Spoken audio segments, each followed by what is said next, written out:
एक मुस्लिम होने के नाते मैं दिवाली के बारे में क्या जानना चाहता था, ये आज हम साथ में देखेंगे।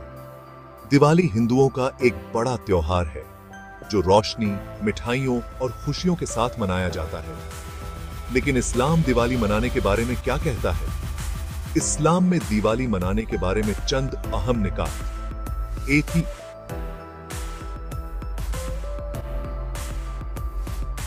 वहदानियत। इस्लाम की बुनियाद अल्लाह की वाहदियत पर है। दूसरे मज़ाहब के त्योहारों में शिरकत करने से तौहीद का असूल मुतासिर हो सकता है। मुसलमान अपने दीन की पासदारी करते हैं और अल्लाह की इबादत को मुकद्दम रखते हैं। 2. रसूमात। दिवाली की रसूमात जैसे कि पूजा इस्लाम में नाजायज है। इस्लामी तालीमात में अल्लाह के अलावा किसी की इबादत करना मना है और मुसलमान अपने अकायद की बुनियाद पर अपनी इबादत को अंजाम देते हैं। 3. शनाख्त।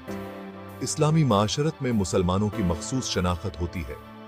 दूसरे मज़ाहब के त्योहारों में शिरकत करने से यह शनाख्त मुतासिर हो सकती है। लिहाजा मुसलमानों को अपने मजहबी त्योहारों की अहमियत को समझना चाहिए और उन पर अमल पेरा होना चाहिए। जैसे दूसरे मजहबों से जुड़े त्योहार आम तौर पर मुसलमान नहीं मनाते हैं। कुरान और हदीस अल्लाह की एकता और इबादत पर जोर देती है, लेकिन अपने पड़ोसियों की सकाफती रिवायत का सम्मान और उन्हें समझना भी जरूरी है।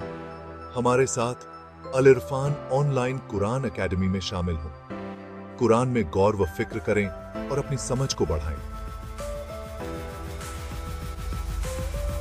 अल इरफान ऑनलाइन कुरान अकेडमी से जुड़ें और आज ही अपने सफर का आगाज करें। मजीद मालूमात के लिए हमसे राब्ता करें 9648430195। याद रखें, इल्म ही वह रोशनी है जो हम सभी रहनुमाई करती है। हमेशा खुश और सतर्क रहें।